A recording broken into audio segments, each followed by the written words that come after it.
Welcome to the prop drop. This week, we're talking about UFC Seattle, headlined by Henry Cejudo and Song Yadong.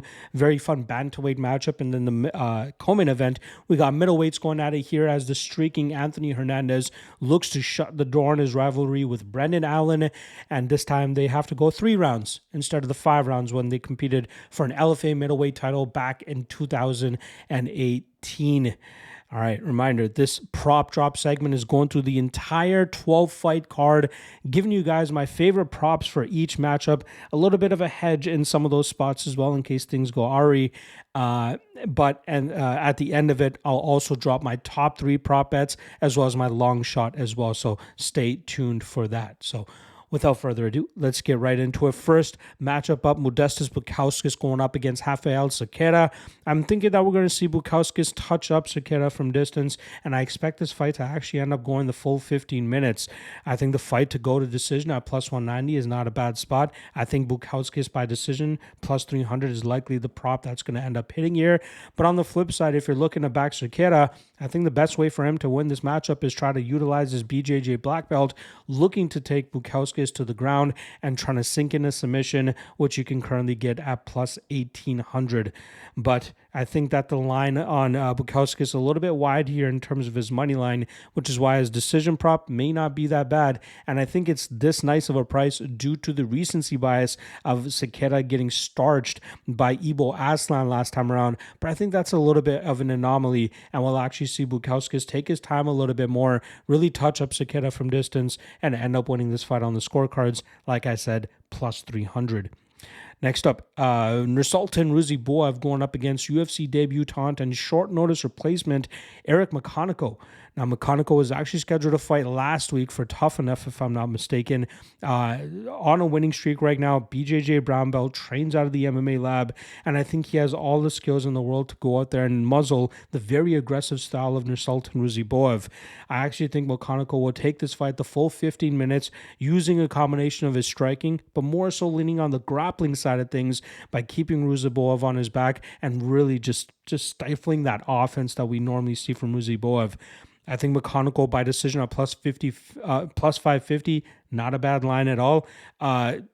Conspiracy prop here would be McConico by sub at plus 1,000 if he's aggressive enough to really take advantage of Ruziboev on the mat. I'm not 100% confident in that, but I think it might be worth a little bit of a sprinkle considering the wide line there. And then on the flip side for Ruziboev, I think if he's successful in this fight, it likely comes by round 1 or in round 1, whether it's by knockout or by submission. But if you just take round 1 at plus 175, that's probably the best way to attack Ruziboev here. But my favorite prop in the matchup, like I said, is going to be McConico by decision at plus 550. Next up, the UFC debut of Austin Vanderford as he comes in looking to take on Nikolai Veretennikov. Short notice fight for both guys here. Veretennikov was originally scheduled to fight Billy Goff last week, fell out of that matchup and gets this opportunity against Vanderford, who may not be from Seattle, but I believe he was from the Oregon region originally. Well, originally from Alaska, moved to Portland, and then obviously lives down in Florida now with his wife, Paige Van Zandt. But I kind of understand why they signed him here. He's not too bad of a fighter. His 2 losses, Bellator title fight to Gegard Mousasi, number 1 contender fight against Aaron Jeffrey, but he did manage to bounce back in the LFA a couple months back, and now I'm expecting him to have some moderate success in the UFC, and I think it actually starts this weekend with him grinding out Nikolai Veretennikov.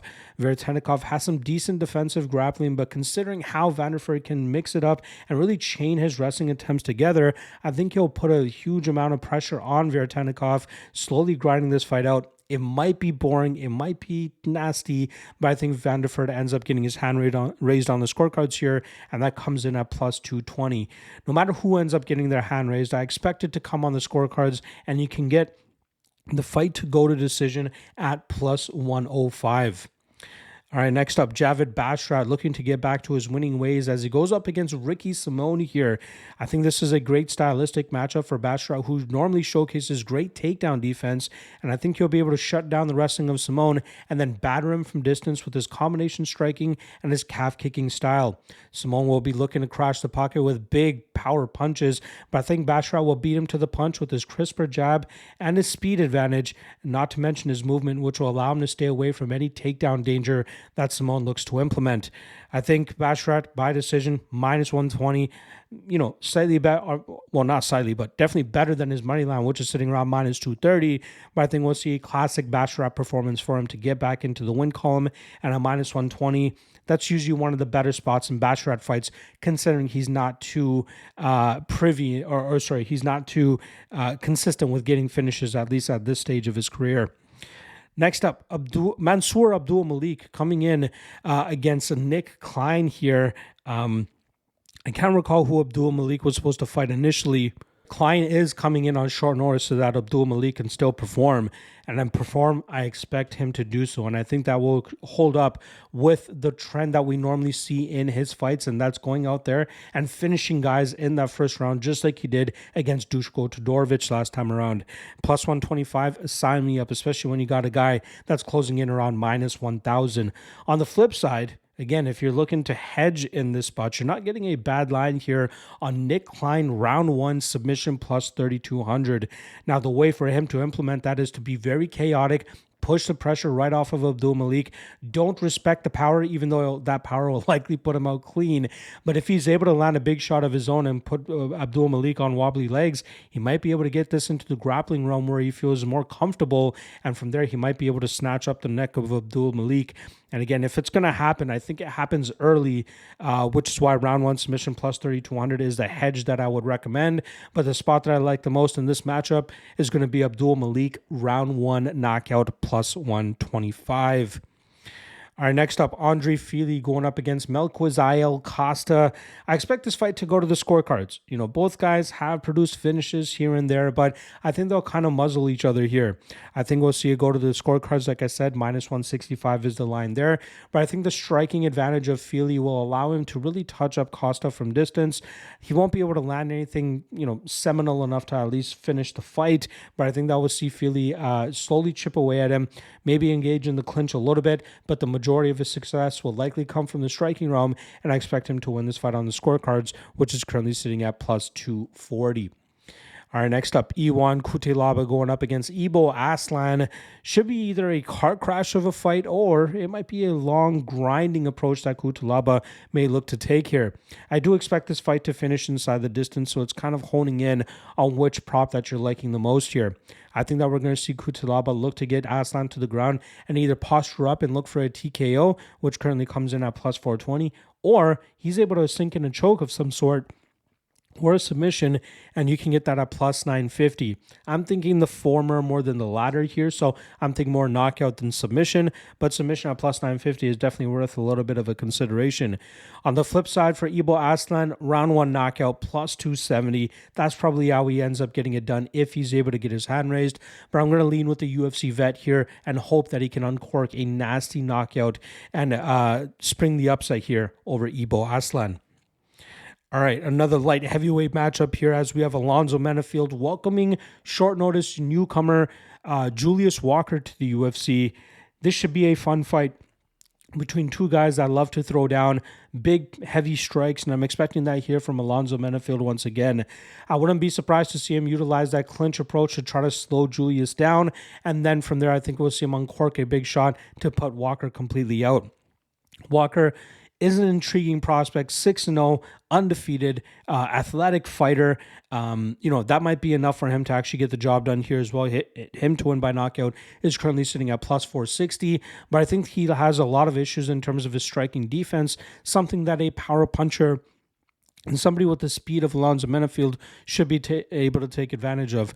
Plus 130, again, that's my favorite prop for Menifield here. Not as wide as I would like it to be, or at least, as juicy as I would like it to be. But again, if we're picking specific props here, I think it's going to be Menifield and Menifield by knockout.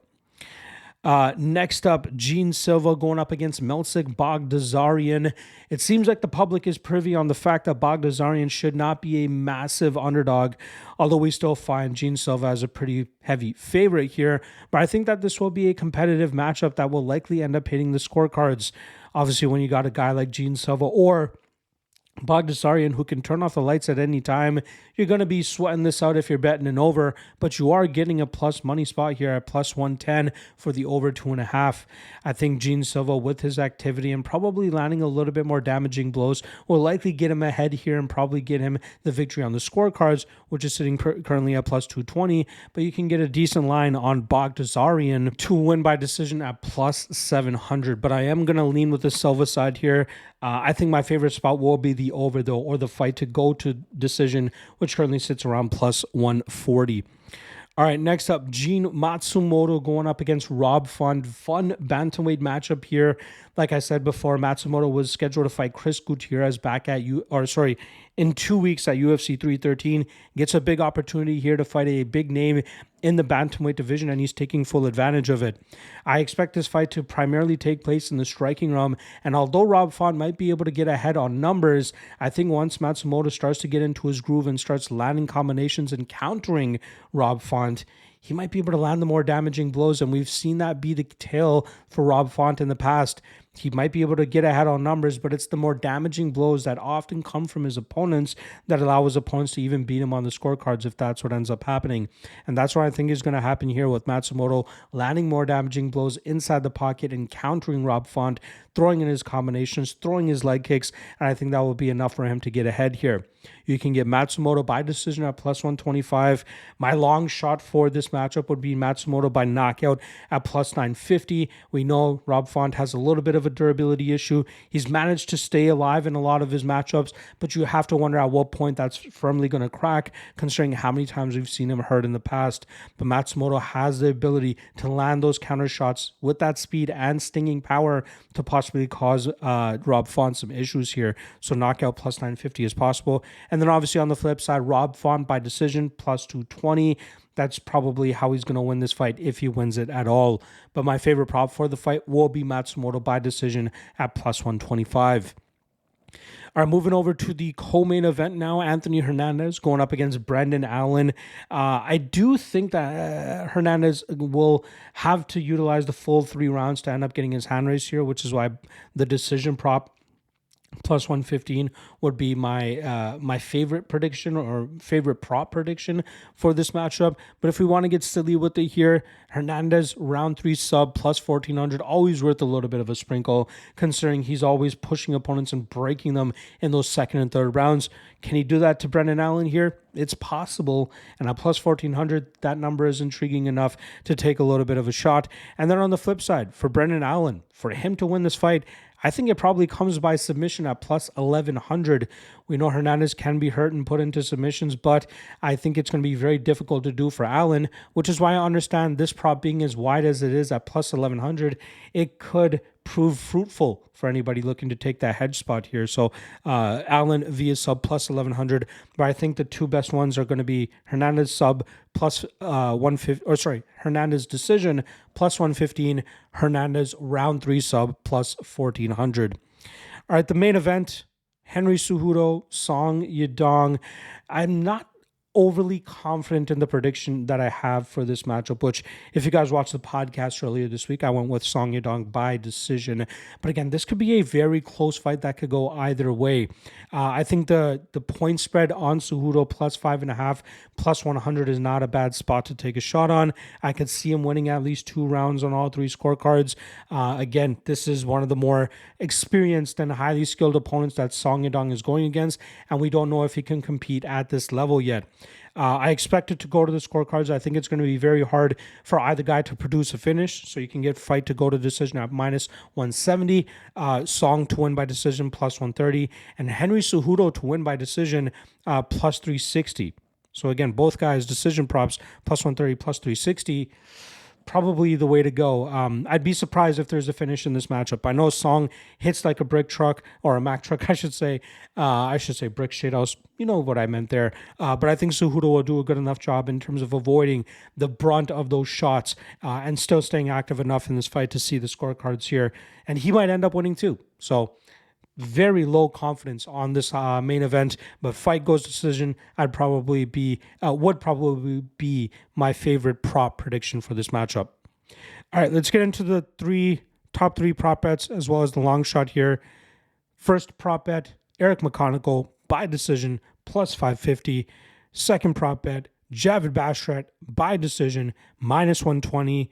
Third prop bet, Abdul-Malik round 1 knockout plus 125. And then the long shot, again, this is a tough one.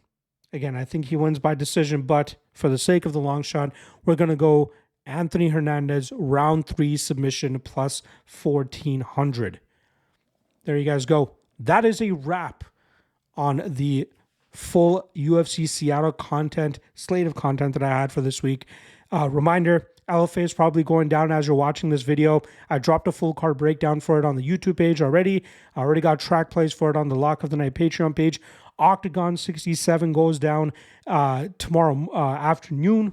I'll have track plays and quick picks for that on the Patreon page. And then obviously UFC Seattle, all the track plays are already posted there. So make sure you guys check that bad boy out.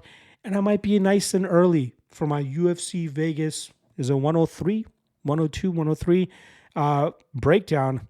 You might see it a lot earlier this coming week. So keep your eyes peeled on the YouTube page, and I might bless you with some early breakdowns. All right. Good luck this weekend, folks, and I'll see you guys for the next breakdown. Peace.